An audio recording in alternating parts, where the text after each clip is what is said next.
The Radio Memories Network is brought to you in part by Liberated Syndication, podcast publishing made easy, libsyn.com. That's libsyn.com.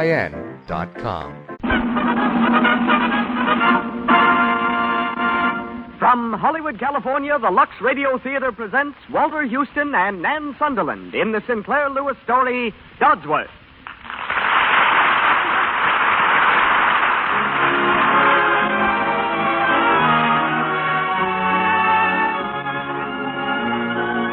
Lux presents Hollywood.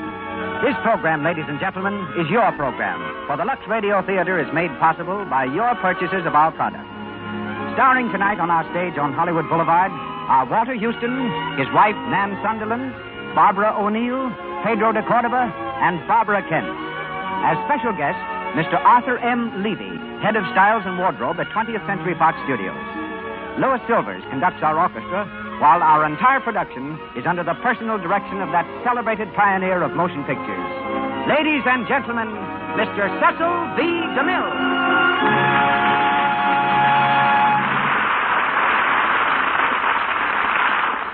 Greetings from Hollywood, ladies and gentlemen.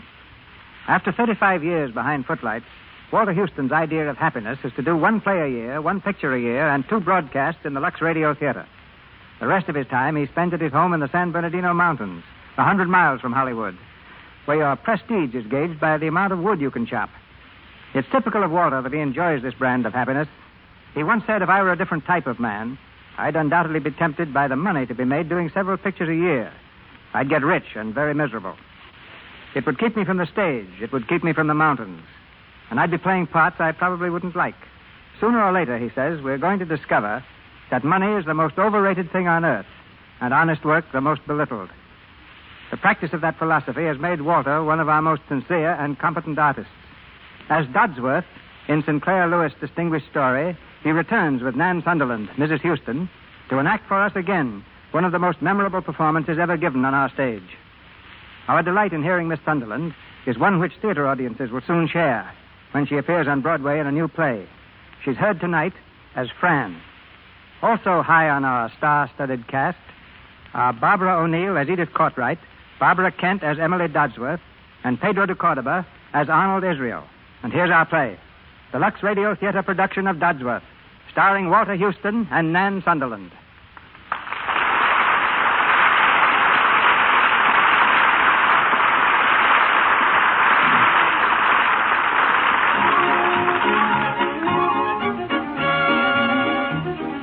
Our scene is the comfortably furnished library of the Dodsworth home in Zenith. It's late afternoon, and Fran Dodsworth, smartly dressed for traveling, sits beside the fire checking over a list of things to be done before her departure. Mary, the maid, listens attentively. Let me see now, Mary. Wasn't there something else? Oh, yes, those books on the table.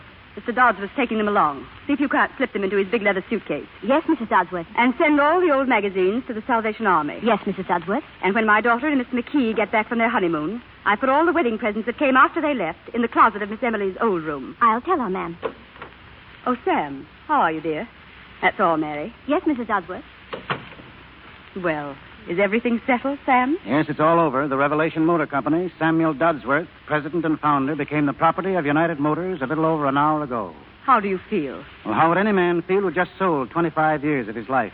I suppose you feel kind of lost. Well, I knew what I was doing when I sold, Fran. I know what I'm after from now on. You mustn't feel lost, though. I mean, that will wear off. Life isn't going to be empty from now on. It's going to be fuller than ever and richer for both of us, Sam. Think, darling, you're free. After 20 years of doing what was expected of you, we're free. Yes, I suppose so. Don't look so mournful about it, darling. It all seems so exciting to me. Yeah, but I'm just as keen on this trip as you are, Fran. I'm raring to go. I've always wanted to see London and Paris. Oh, but I want much more than a trip out of this, Sam. I want a new life all over from the beginning. A perfectly glorious, free, adventurous life. What's to prevent? Nothing if we start off on a free foot. Why, I'd almost sell this house so we wouldn't have anything to tie us down. Good Lord, Fran, it's our home. We built ourselves into it. What I want is to get us some new selves now. Me? Yes, you. Why, if we weren't tied to this deadly, half-baked Middle Western town... Now, Fran, don't start knocking Zenith. I can be free enough without going back on my hometown. I'm thinking of my freedom, too. In Europe, a woman of my age is just getting to where men take a serious interest in her. And I just won't be put on the shelf by my daughter when I can still dance better and longer than she can. I've got brains, and thank heaven I've still got looks. And no one ever takes me for more than 35, or 30 even. I'm begging for life, Sam. No, I'm not. I'm demanding it. Well, I see how you feel. All right, I'll enjoy life now if it kills me, and it probably will. We've earned this trip, Sam. It's coming to both of us. You've got plenty to show for all your work. We've brought up Emily and seen her married. And I've done my part, Sam. It hasn't always been easy. And it will, dear, from now on. Oh, Sam, I love you ever so much more when you're not just an old horse in a treadmill. I saw you, bloody European travelers. Oh, hello, Tubby. Hello, matey. Oh, Voulez-vous dear. français, Springsy Dites, got a spaghetti? Oh, stop being funny, Tubby. Oh, let him alone, matey. He's just glad to see us go. Sure. How are you, friend? All right, let me take your things, matey. Oh, thanks. We weren't satisfied just to come to the station with everyone else, Sam. Hmm? We're going to New York with you. Yeah. What? That's right. Me and the wife's going to see you off the pier. Toot, toot. All ashore. Goodbye. Say, that's great, isn't it, Fran, huh? Yes. I'll run up and close the bag. But, Fran, Tubby and matey came to see you, too. I won't be long. Oh, can't I help you? Go ahead, matey. Oh, let me come along, Fran. I won't be in the way. Well, Tubby, old son of a gun, how about a cocktail? No, thanks. What's wrong with you? I think I'll stay sober until after I've given you a hunk of my mind. Yeah, what have I done? You know darn well what you've done. Americans like you and me can't quit work, Sam. We've met to keep on working till we die in harness. Tubby, I'm out to make a new life for myself. Hmm. I'm out to learn how to enjoy my leisure now I've retired. I've been doing things that people expected of me always. Oh, shut up. If you think I can see my oldest and closest friend turned into an ex-patriot parlor snake because Zenith isn't good enough for his wife. Easy now, easy, Tubby. Ever since college, I've guessed you and looked up to you. You're pretty near everything I'm not and ought to be. But you're a blame fool when it comes to your wife. You don't know what you're talking about. What are you trying to do, Tubby? Make Sam buy back the company? No, I wasn't. But Sam's going to regret this the end of his life. He knows it as well as I do. No, I don't, Tubby. I don't know anything of the kind. All I know is that I'm out to see some of the world I haven't seen and get a perspective on the USA. Hey, I might get to know myself at the same time. I might even get to know my wife. Fran, did I remember to tell you today that I adore you?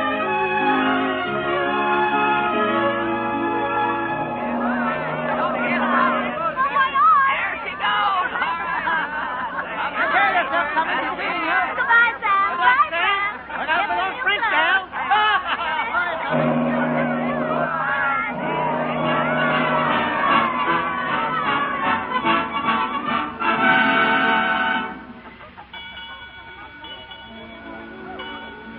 Oh, Major Lockhart. Here you are. I've been looking for you, Fran. Have you? Wasn't the captain's dinner delightful? Done up quite well, I thought. Where's your husband? I left him out on the deck to cool off. The fresh air won't hurt him. He thinks he sees a lighthouse or something. Sorry it's over, Fran. Sorry, what's over? The voyage. No. Oh, not that I've been bored. You've taken excellent care of that, Major Lockhart. If it hadn't been for meeting you Britishers, though. Sam says he can't wait to set foot on British soil. Well, neither can I. But when I do set foot... You'll try your wings. That's very pretty, Major. I hope I don't fall. I've been laying out things for us to do in London. For us to do? Why not? Fran, it was land. Oh, was it, Sammy dear? Bishop's Light, they call it. Say, I could get ashore in half an hour if I had a motorboat. I can't believe we've done it. Ashore in England. If you keep on across the ocean in a straight line, Sammy, you're bound to strike land sooner or later. I know, but England. That's the most natural part of it, Dodsworth. If it were Africa now, where England ought Well, to my first sight of England isn't funny to me. Come on, Fran. Come on and look at the light, huh? I Come on. suppose we'll have to. Coming, Major? be. Well, it is my native land.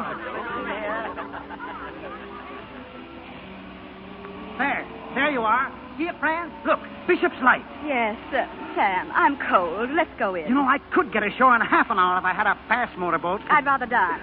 Coming, Major Lockhart? All right, you two go along. I'll join you after I've calmed down.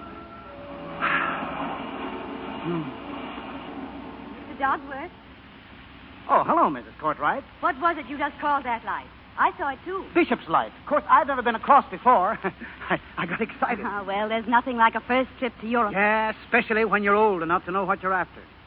What are you after? Well, I'm enjoying my leisure. You see, I've been doing things myself for a long time now. I thought I'd give things a chance to do something to me. Oh, the education of an American. Yes, you might call it that. How long have you given yourself? 6 months. Oh, I'll be homesick by then. Yes. I was homesick the first year I came over. Came over? Where from? Michigan. Oh, are you an American, Mrs. Cartwright? I don't know what I am. I used to be a British subject by marriage. I don't know that one can be a British subject by divorce. I expect I'm just a woman who lives in Italy. Italy? Why?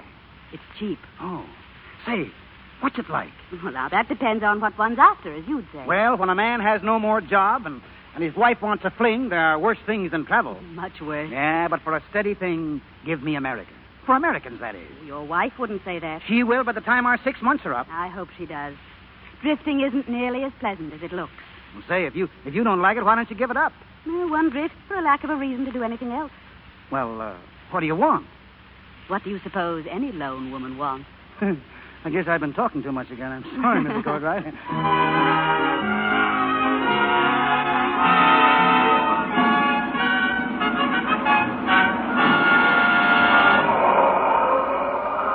Look around you, friend.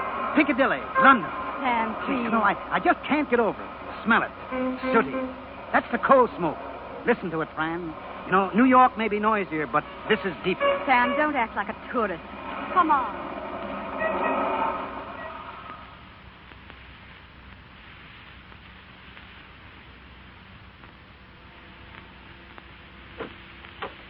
Well, here we are. Come in, Major Lockett. Thanks. Oh, it was a grand evening, wasn't it? Was for me. Oh, Sam. Sam, dear. I guess he's not home yet. Sit down, Clyde. It's rather late. Oh, please, Clyde. He's gone off to a stag dinner. Won't be home for hours yet. You can keep me company. I say, he isn't likely to come in roaring, is he, and shoot me when he finds me here. Sam. Sam has all the old-fashioned virtues except jealousy. Call it a virtue, do you? Well, when a wife who isn't exactly plain and seems to be attractive to other men and doesn't mind when they show her that they are attractive. Oh, quite. Yes, I see what you mean. Clyde, you're not being as amusing as usual tonight. I don't feel amusing. Be informing, then. Tell me the story of your life. I'd rather hold your hand. You don't mind? You do it so beautifully that I rather like it. Fran, do me a favor. What? Don't go trekking over to the continent. You belong here, Fran. I need you here. You don't mean that. And I don't want you to mean it. Fran, darling. Clyde, please, please. There. Does that show you that I mean it? That was a very silly thing to do, Clyde. Fran. And I didn't like it. I think you'd better go. You're trying to make me feel that you resented my kissing you. Did you think I wouldn't resent it? Sorry, I thought I was doing what was expected of me. I thought civilized people knew where an innocent flirtation stops. Will you go, please? Of course. Fran, you've the most charming and childish misconception of yourself. You think you're a woman of the world. No, nothing of the sort, and I'm afraid you never will be. Oh, hello. Oh, hello there, Dodsworth. You folks just get in? Yes. Now, how was the show? All right, if you like entertainment that ends badly. Good night. Good night. You know, he's not so bad. He's fresh, but he's not so bad. My friend, darling, what's the matter? What is it? I've never been so furious in my life. What, Lockhart? Don't mention that rotter's name. What did he do? He insulted me. Yeah, how far did he go? When I tried to put him in his place, he said things to me. He said things that I can't bear it. Well, I suppose it's up to me to go out and shoot him.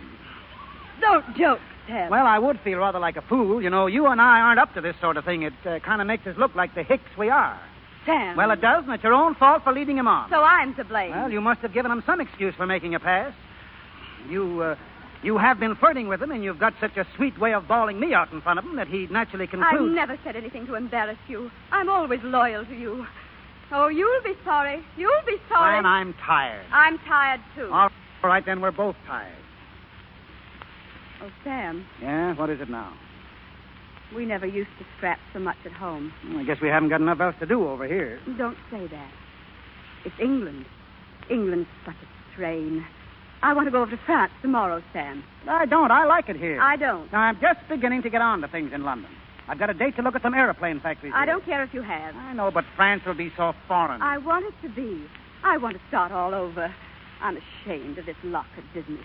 And I can't stay in this country with that man laughing at me and saying What, that did you kicked him out? Now, you've got to take me away. I don't trust myself. I'm afraid of myself. Afraid, sweetheart? Yes, I am. I'm just a woolly American like you, after all. If you ever catch me trying to be anything else, will you beat me? Well, will I have to beat you very long at a time? Oh, darling.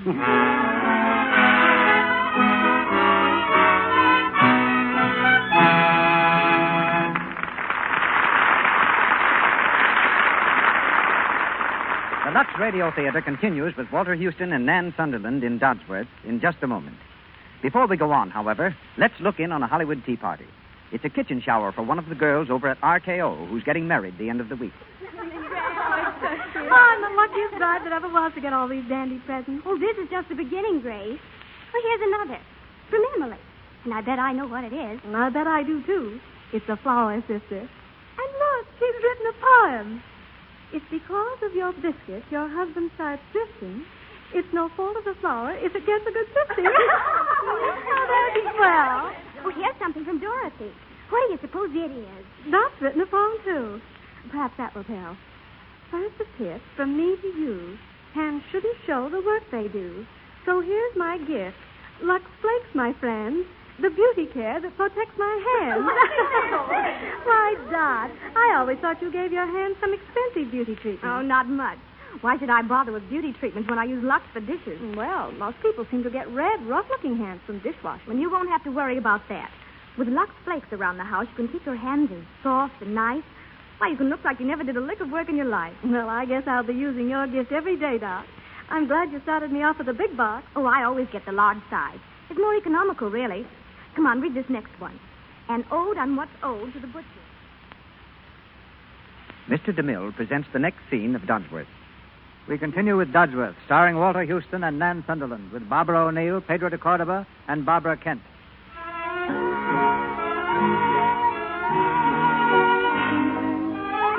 1 month has passed, and the Dodsworths are in Paris.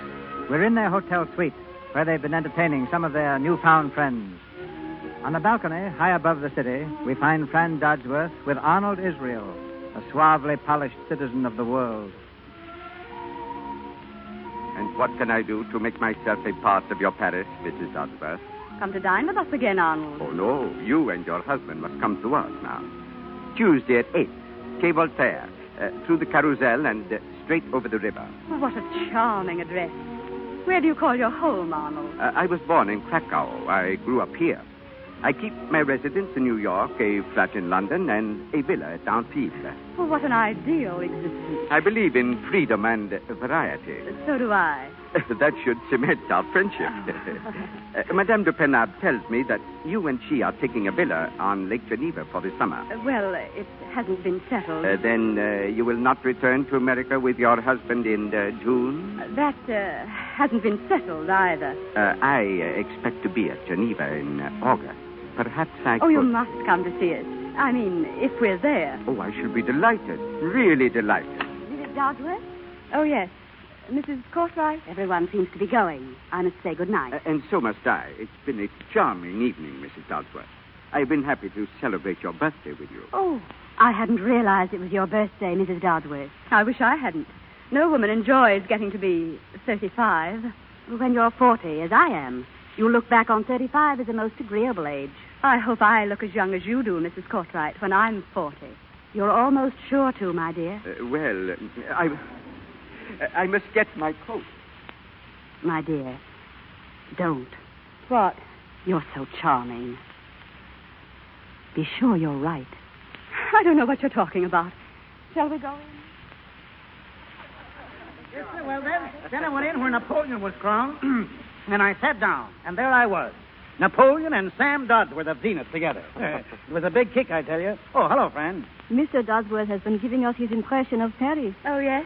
The manufacturer of automobiles comes into contact with Gothic permanence and finds it Now, overpowering. right. That's exactly what I like about sightseeing. It shows you how small you are in time as well as space. Of course, Fran says it isn't the thing to do, but I like it. What do you say, Kurt? Paris? I detest it. For me, it is a motion picture made by lunatics. Well, I have listened while an American automobile magnate, an Austrian travel agent, and an international banker have explained Paris to me, a Parisian. Eh bien, now I go home. Good night, my dearest friend. Good night, Madame de Penab. Good night, Court, dear. Thanks for my sweet flowers. Call me up tomorrow. We might dance somewhere for tea. Entendu. Good night. Good night, Kurt. Good night, Good night, Arnold. Good night. Good night, Mr. Dodsworth. Oh, are you going too, Mrs. Courtright? I must. But I stole a bit of your paper to write my Italian address on. Here it is. Come and see me. Say, we'd love to. Please do. Good night. Good night, Mrs. Courtright. You like that woman, don't you? Well, you thought she was the most distinguished-looking woman on the boat. She seems a front in Paris. So, you know, I'm always glad to entertain any of your friends, Sam, even the not particularly amusing ones. Oh, I think I'll go to bed. Coming? Yes. Say, Fran, Yes? haven't we had about enough of Paris? My dear Sam, unfasten the shoulder strap, will you, mon vieux? No, I mean, isn't it about time we began thinking about going home? Home? No. I want to see lots more of Europe. Well, so do I, but we could get in a couple of months of the Mediterranean and Germany and still catch a June sailing. And I want to see Venice and Rome and get a stein of real German beer before I'm through. Still planning your tourist vacation, are you? Well, I don't see much percentage just sitting here on my rear end. No, I've got some business I want to attend to. I'd like to see Emily. We haven't seen her since the honeymoon. I'd like to be in New Haven for my class reunion. Sam, Yeah? why don't you go home? What, without you? Yes. Get yourself a new lease on life, and then come back and join me. Why don't you? No, I wouldn't want to go home without you, Fran. Well, I can see you aren't enjoying Paris. I'm only thinking of your pleasure. If you thought of mine, you wouldn't ask me to leave here just when we're getting to know some really nice people. Well, I don't think they're so nice. We needn't go into that again. Well, I don't, and I don't see what you see in them. Now, this Arnold Israel may be all he says he is, internationally and financially, but he certainly is no Barney Baruch. Sam. This Mrs. Penabo, well, she may be all right, but I hate to think who pays the bill when that young Austrian Kurt takes you out. Arnold Israel happens to be one of the most distinguished living financiers. Yeah. And Renee, and it is Madame de Penable, not Mrs. Penable, Yeah. is a true woman of the great world here. Kurt may be poor, but he holds one of the oldest titles in Austria, and they all belong to the most amusing and exclusive crowd in Paris. Fran, do you think the real thing in Paris would hang out with a couple of hicks like us? Hicks? All right, now what else are we? I'm just an ordinary American businessman, and I married the daughter of a Zenith brewer who's flying pretty high these days. I suppose you know what you mean by that. Well, why won't you sit at a sidewalk cafe with me? Because smart people don't. I'm not smart. I am. Then you ought to be smart enough not to care what people think. Now let's have the one about the great motor magnate and all he's done for the automobile industry. You may be the most impressive man in Zenith, but you're not in Zenith now. You're in Paris. And I'm sick and tired of apologizing to my Have you friends been for the way- apologizing to this Yes, crowd for I me? have. Hello? Yeah? Oh, I'm sorry. All right. Well, we've been making so much noise, someone's complained. How humiliating. Yes, isn't it? All right, go ahead. Pipe down, but go ahead. I'm waiting. You're hopeless. If you had the mistiest notion of civilization here. Yeah, well, maybe I don't think so much of it, though. Maybe clean hospitals, concrete highways, and no soldiers along the Canadian border come near my idea of civilization. There are 20 million automobiles in America.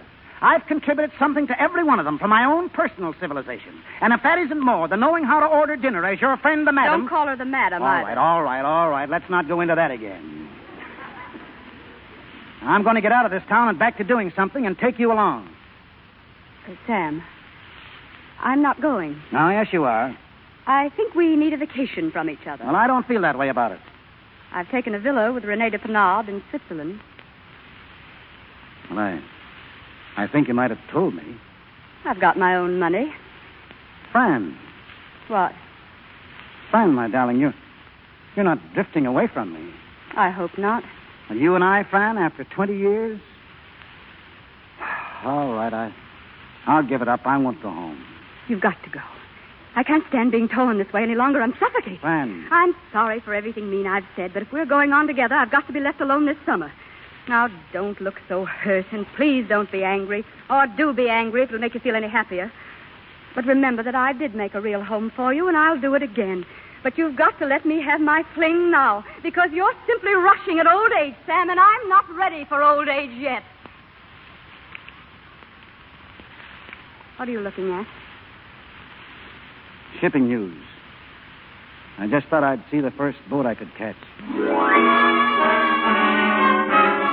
Look at this, Sam Dodsworth's home. Sam Dodsworth's home. Said he had a class reunion. Sam Dodsworth, and she's not with him. why should I say anything I didn't think? You didn't think what would make me think. Well, maybe I don't care what you think. Well, you'd better care what I think. Hello, Dad. Hello, Tubby. Lady's here. We've been waiting for you. Tubby. Was it fun in New Haven? Did you have a good time? Had a Simply wonderful terrible. time. Oh, what is this? A heat wave or just a hangover? It's Sam. Sam, yeah, Sam. I'm going home. Well, go ahead. Tubby, sit down. I'm going home. Tubby. Is anything wrong, Dad? No. Has a cable come for me today? Not yet. Why, there should have been a cable from your mother. I can telephone them. No, don't bother. The cable would have come, they'd have sent it out, wouldn't they? Don't be cross, Father. I'm not being cross. I only asked if there'd been a cable. In the old days, I wouldn't have to ask. Been laid out on my table for me. The way things run around this house, I can't find anything of mine. I know things aren't the same, Father, but please don't be difficult. Well, can you blame a man for being difficult when his own family makes him feel more homeless in his own home than he did in Paris? I'm sorry you feel that way. Well, it's a fact. And I'm not being difficult. Where's my mail? There isn't any. No mail? My mail should be laid out on this table. But, Father, if there isn't any mail to lay out... Your mother always had my mail laid out. No cable, no mail. Is that the trouble, Sam? What? No cable and no mail. No. Have a cigar, Tubby? Anything, Sam? Anything? All right, where are the cigars? Why, Harry smokes cigarettes. I'll order some. No, don't bother. It never would have been like this in your mother's day. No mail, no cigars, no cable. Father, I'm sorry things aren't Father, I'm sorry things aren't the way they used to be. But Harry and I are living here now. And I wish you'd stop speaking of Mother as though she were dead. I'm not speaking of your mother as though she... Oh, yes, you are, Sam. You are. Well, Fran's coming home. Is she? Dad. Yeah, she's coming any time now. I wrote her over a week ago and told her to come back. Just waiting for a cable to tell me the boat. Oh, dear me, Mr. Dodsworth. Now, what's the matter with you? Well, here's a cable for you. It came this afternoon, but let me see it. Thank heaven. Maybe we'll get a little peace and quiet around here now, Emily. What's the matter, Sam? Isn't Mother coming? This isn't from your mother. It's nothing. Go outside, Tubby. Huh? Go on. Oh, sure. Come on, Tubby. Yeah. So long for a while, you old horse thief. Sam, what is it? She's not coming, maybe. I guessed as much. What did she say? Want a few more months, Europe. Hope you're having good time home. Not one word about me going over. No, she's thoughtless. No, she's not, matey. She's scared. Scared? Of what? Of growing old. Sam, those people she's with, the ones she mentioned in her last letter, do you know them? Yeah, sure. Like them? Oh, they're all right. Who's, Arnold Israel? Israel? Oh, he's one of those custom-built internationals you see in the Road to Graveyard section every Sunday. Oh. Well, give us a kiss now. Say, will you lay off those European liberties with my wife? Oh, come on, Tubby. Telegraph office, please. Hello? This is Samuel Dodsworth speaking. Take a cable going to Mrs. Dodsworth. Same address as my last. Ready? Sailing Aquitania Wednesday. Meet me, Ritz, Paris. Love. Signed, Sam. And take another. Going to A.B. Hurd Agency, London. Sailing Aquitania Wednesday. Stop. Using utmost discretion, ascertain day-to-day address of Arnold Israel, Paris. Keep me informed, wireless. Signed, Dodsworth. Yes, send them both straight. Yes, repeat them, will you?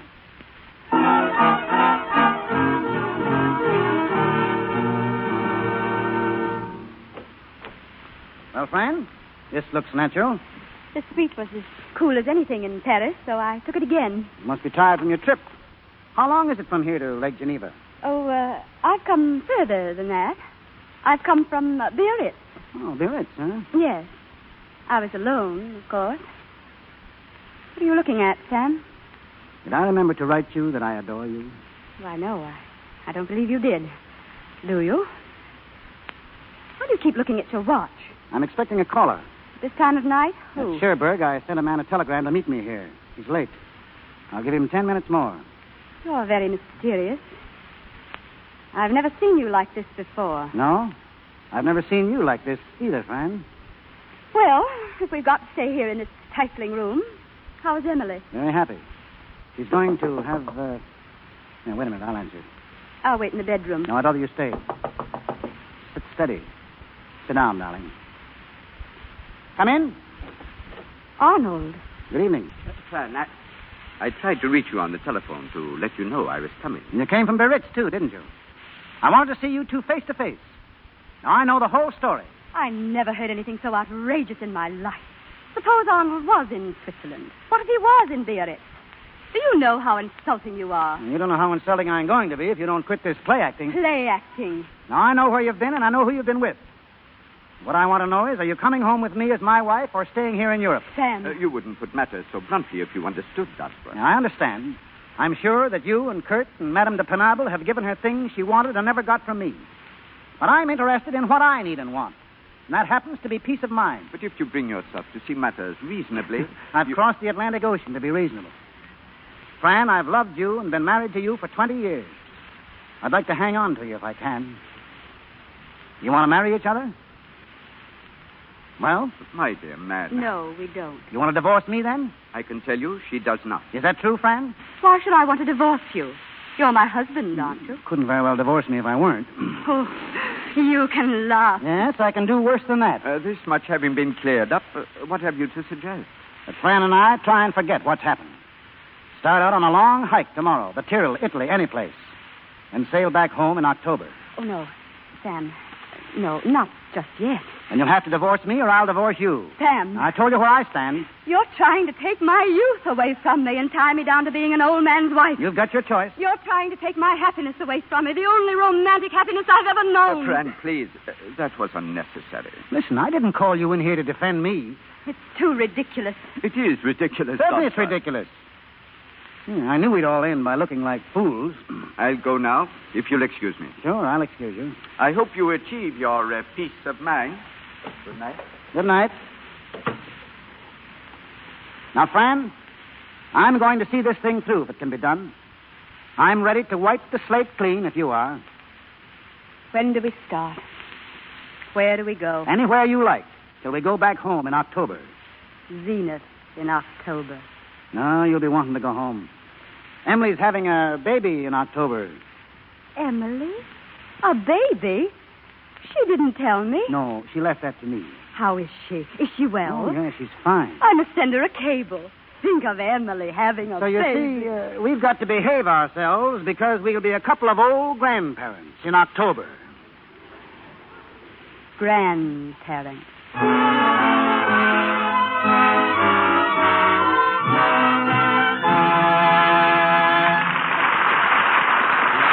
Station identification. This is the Columbia Broadcasting System.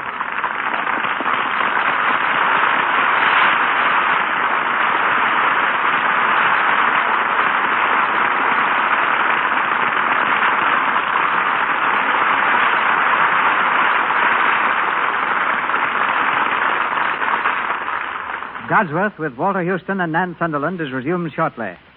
Tonight's glimpse of backstage Hollywood focuses on costumes. At 20th Century Fox Studios, they're making a film called Alibaba Goes to Town. In it, Eddie Cantor, the star, wears a red turban. Before that turban was made, more than 50 shades of red silk were photographed. Yet when you see the picture, you won't be able to tell if the turban is red, green, or blue. You may wonder why the studio went to all this bother, and why the clothes bill on $1 million production will often exceed $100,000. Answering your questions is the only man connected with a major studio who not only supervises the making of costumes, but is responsible also for creating the styles from which they're fashioned. At present, he's working on 14 major productions. The head stylist and wardrobe manager of 20th Century Fox, Arthur M. Levy. Thanks, Mr. DeMille. We went to all that trouble on Eddie Cantor's turban because if we didn't get the right color, you would see on the screen an ugly shade of gray. That's how revealing a modern picture camera is. Our costumes must pass screen tests before they are used in a picture. Only after they've been tested on the star and shown in the projection room are we satisfied that fit and color combinations are correct. I recently found a man who does nothing but wrap turbans for the movie. He's Bhagwan Singh, a Hindu, who makes a good living wrapping turbans according to the social or religious position of the wearer. Yes, Bhagwan saved the wardrobe department time and embarrassment on such pictures as Wee Willie Winky and Lives of the Bengal Lancer. Other time savers are the dummies in our fitting rooms that are made to the exact proportions of individual players. The dimensions are changed from time to time as the star loses or gains in weight. and the first fittings are made on them. But our biggest worry is keeping abreast of production, avoiding delays that might hold up the actual shooting of the picture. One of our ways of overcoming this is to have a staff of cleaners and laundry people working every night, getting today's wardrobe in shape for its use again tomorrow. Because of the terrific speed at which we work, we've become one of Lux's biggest customers in Hollywood. Lux flakes clean not only well, but fast.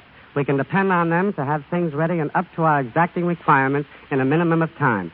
And Lux is perfectly safe for even the finest washable materials. We must use the best materials not only for appearance's sake, but because of the months of hard use they get during production. We've provided against emergencies in the Buccaneer by having duplicates made of every important costume, in case they should be torn or damaged. We do that, too. Our film in Old Chicago has a scene in which Tyrant Power runs through the city streets during the historic fire. He falls down, rips his clothing, is splashed with mud and drenched in water. This scene was shot 4 times, and each time Tyrant had to start off fresh and untorn. We were prepared by having 6 duplicates of his entire wardrobe ready. The research work on that picture was very interesting. For example, the question arose as to what kind of a shield was worn by a Chicago policeman in 1854. Going to Chicago and checking the city files, we found the shield was made of copper. We also found out that it was from those copper shields that the slang term cop originated. Before you leave, tell us what we'll all be wearing next season. Well, since most of the style news we hear is all about women's clothes, here's a little advanced news for the men. Probably as a result of the Duke of Windsor's visit to the Austrian mountains, the Tyrol influence is a smart note on the screen and on the street. Suits and overcoats will be rough and homespun. You'll see plenty of color. There'll be reverse calf shoes, heavily stitched and with square toes. Felt hats will have heavy cords and large feathers. And gloves, sweaters, socks, and scarves will feature the Tyrolean hand-knitted peasant pattern. But don't worry, gentlemen, your wives will probably pick out your clothes anyway. Good time, Good time. Once again, Walter Houston and Nan Sunderland in the Sinclair Lewis drama, Dodsworth.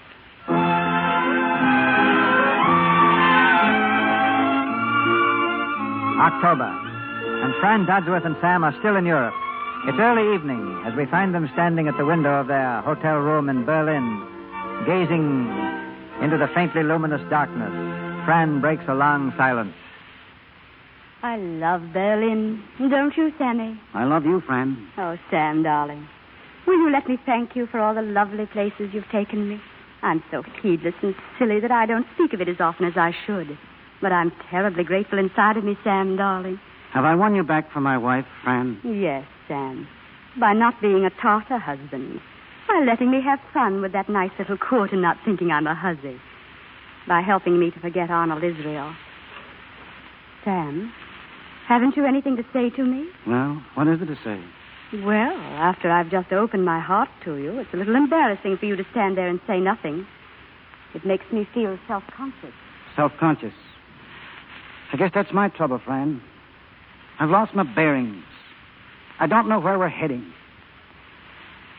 I think I'll call up Emily and hear how the baby got through his first day. But there isn't time. Kurt's coming to take us out to dinner, and you're not even dressed. Kurt can wait. It isn't polite. And, Sam, I know how thrilled you are over Emily's baby, but you mustn't tell Kurt. Well, why not? Because he thinks of me as young, and I am. Fran. Come in. Hello. Hello, Kurt. Well, is that wife of yours ready for us, Sam? I take you to a new restaurant for dinner. A very gay restaurant where only the smartest Berliners know to go. And dance after? You can make Sam get dressed. Well, I'm sorry I didn't feel like getting dressed. No, I guess I'll let you two go along without me. Oh, no, Sam. You must come with us. What fun do you think it is for me to sit up all night watching you two dance? Oh, do not speak so crossly, Sam. You should be happy to see Fern happy. Oh, I didn't mean to snap. No, I just got some rather important news from home. News? Sam. No, nothing that would interest you, Kurt. I'd like to sit by myself and think it over. Perhaps Sam does want to be left alone tonight. But I want to go out. I want to. All right, go ahead, Kurt. You and Fran run along. I'll be all right.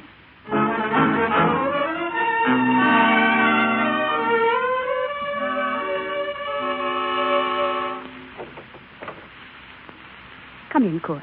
I can't go to bed tonight. I've been having too much fun. I do not like coming in here so late. I do not think Sam would like it. Sam's dead to the world. Don't talk loud, that's all. But, Fran, dear... Please, Kurt. Let poor little Fran have her fun while she can. There isn't much time left. Oh, darling, Fran. Kurt. You know I love you, Fran. You know that. Have you not been happy with me here in Berlin? Oh, yes, I've been terribly happy. I've loved at court, you know I have. I think you could love me, Fran. I think you could. But there's no good talking about that. There's nothing we can do about it, is there? No. You are married to Sam. I can't ask you to be my wife. Court? You want to marry me? Does that surprise you? Oh, Fran, why are you not free?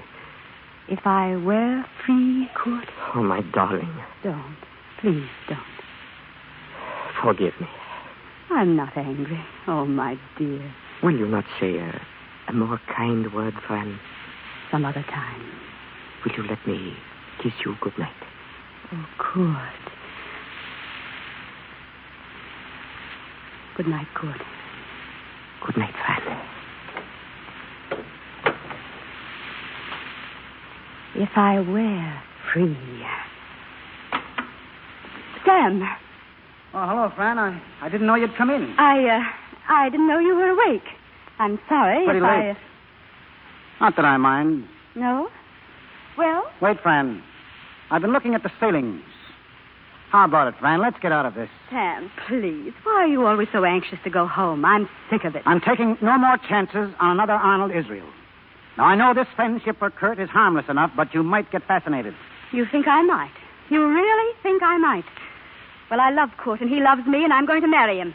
I've decided it only just now, this minute, since I found that you were listening at the door. The great Dodsworth, great prowling elephant. Fran. I'm sorry Kurt didn't stay to punch your head for spying in on us. I wasn't spying. I didn't You've hear never known anything. anything about me, not what I had on, nor what I thought, nor the sacrifices I made. Look out now. I'll be happy with Kurt. I'm fighting for life. You can't drag me back. Fran!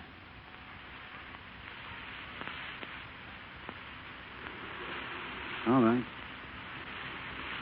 Can you get your divorce here? What? Your divorce? Oh. Yes, I think so. We should wait a few months. Why? Well, I'd like you to feel absolutely sure about Kurt. It's my funeral now, isn't it? Yes, I guess so. I'll have to get used to that idea. I guess I can.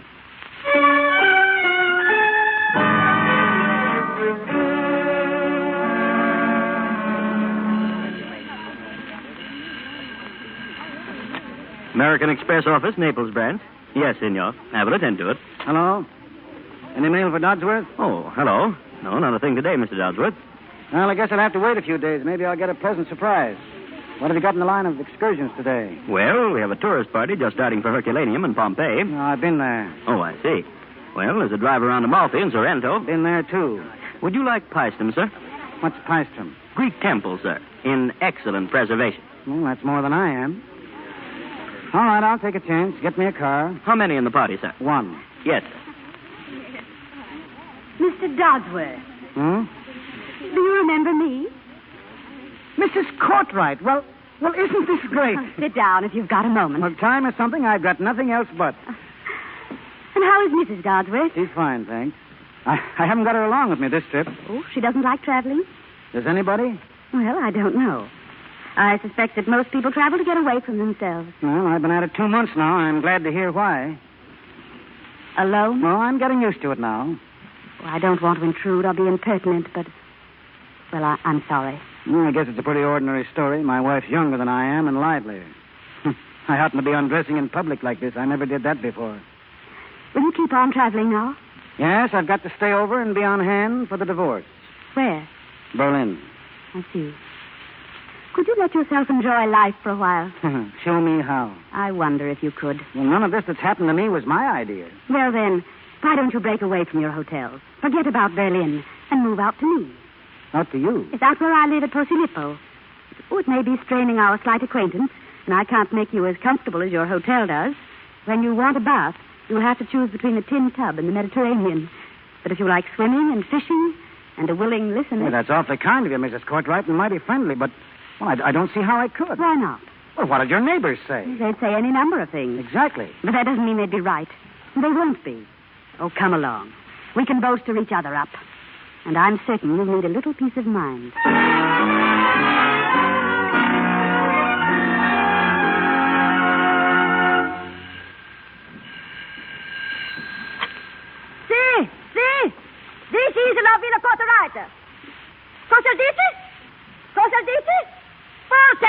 say. Non ti comprando, addio. Who was that, Teresa? Oh, someone she called. I not here, so goodbye. Hello there. Hello, Sam. You been out fishing with Pietro again? Yeah, I'm going to try out this new fishing tackle later. I want to show him a few Florida tricks I know. Listen, there's one of those horrible putt-putt motors. Yeah, Pietro and I put it in the boat this morning. What?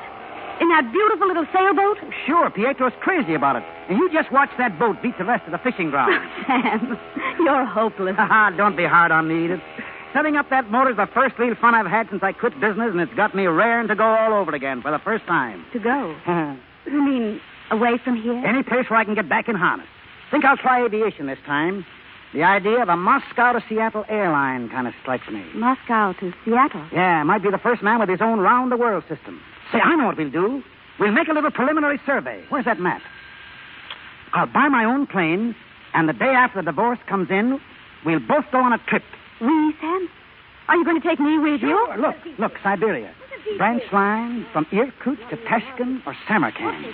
Tough going for you, though, in one little suitcase. Sam, I'll go through life with you on one suitcase if you'll give me the chance. Edith, I've spent one short month with you in this house, and I can't imagine ever living without you again. Couldn't live without you, Sam. Signor Dodsworth. Bellino. Bellino. All right, get in. Hello? Hello? Yes, Fran, yes, this is Sam. Oh, I'm sorry to hear that. Well, when are you sailing? Well, I guess I'll have to. No, that's all right. Very well, get the tickets. Goodbye.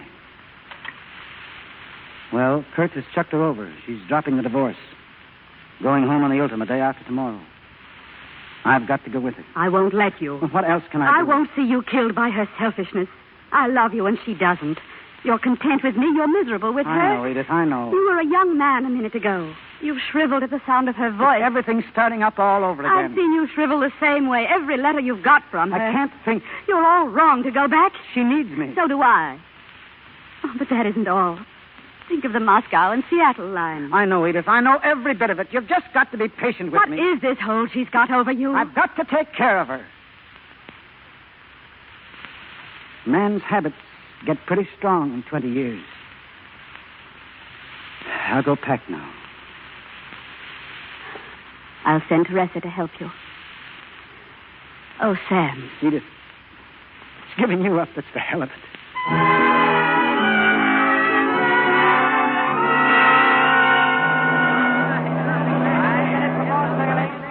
5 minutes.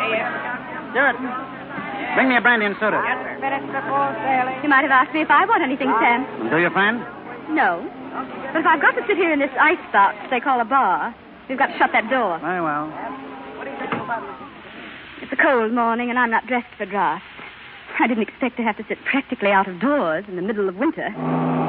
All right, go on. You were saying, friend. What? Oh, yes. You were so right about Kurt, Sammy dear. I can't think how you guessed it, because you aren't usually so awfully good at judging character. His family may be as old as the Colosseum, but when I saw his mother, my dear, what a front. Don't. What's the matter with you? Don't ride Kurt and his mother that way, that's all. I'm sorry. I'll be good. Well, I should have expected you to defend them. No, I suppose not. Well, I know how you always let bygones be bygones. It's such a wonderfully happy ending to all our wild little escapades, isn't it? Yes, isn't it? Sam, will you look at that hat that woman has on, and will you regard her shoes? Oh, but wait until you see some of the clothes I've got. I'll show Zenith something. Maybe it will wake up a little. Well, you seem rather distrait, Sam. Yeah, do I? Well, maybe I don't like your riding Zenith that way either. I don't seem to be able to strike a congenial note. I do think you might meet me halfway. As I look back, though, I don't blame myself. I can't, really. You were a good deal at fault, too. There are sins of omission, Sammy, dear. Stewart. Yes, sir? Take this check. Go to Suite 7 on B deck, get the suitcase with this number on it, and bring it here. Yes, sir. What's the idea, Sam? I'm not sailing with you. You're not sailing? No, I'm not. No, Sam. you're trying to put it tactfully. Sam. We just can't make a go of things any longer. You haven't learned a thing, not a single thing out of all our sorrows. And I've been flattering myself that you really wanted to come back to me. I tried, didn't I? But I'm through. Finished, and that's flat. What's going to become of me? I don't know. You'll have to stop getting younger someday. Sorry, goodbye. Are you going back to that washed-out expatriate in Naples? Yes, and when I get my divorce, I'm going to marry her, and she and I are going on doing things. Do you think you'll ever get me out of your blood? I don't know, maybe not, but love has got to stop someplace, so let's do it. Sam! Sam, come back here! Come back, Sam!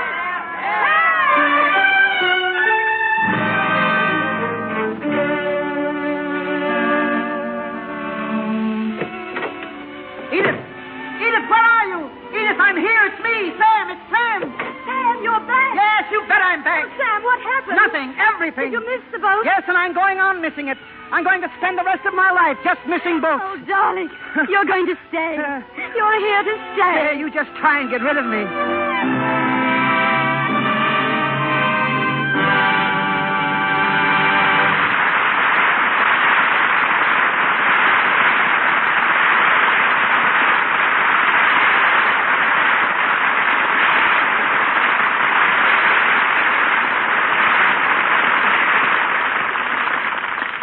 So ends the last chapter of Dodsworth.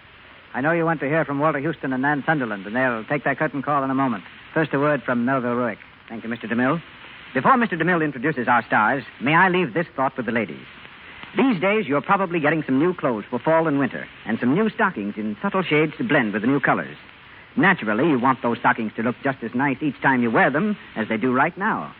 That is where Lux comes in. Lux Flakes are especially made to protect your stockings. They save the elasticity, you know, cut down on runs.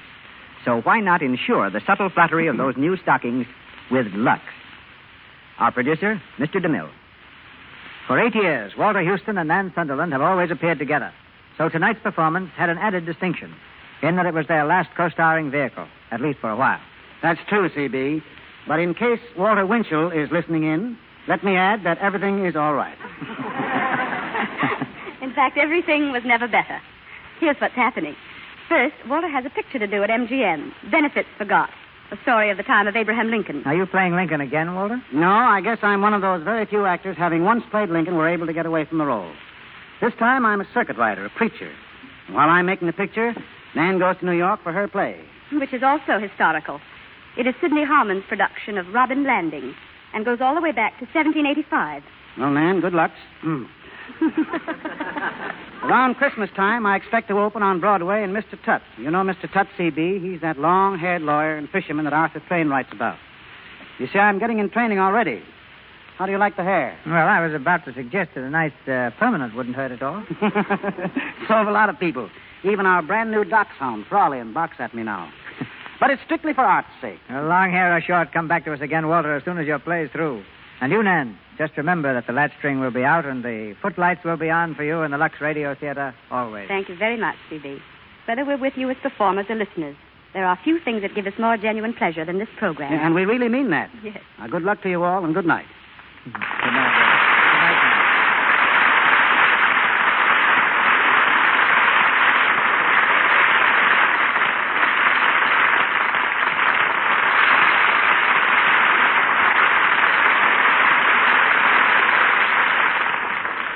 Each Monday night, the Lux Radio Theater presents the human scene in one of its more dramatic phases. And while rash promises are best avoided, I believe we can safely say that our production next Monday night will bring you one of your most enjoyable hours. Our play, The Unforgettable Stella Dallas, which Samuel Goldwyn has so recently presented to America. And what is especially good news, we'll have the same magnificent stars as the picture: Barbara Stanwyck, John Bowles, and Anne Shirley.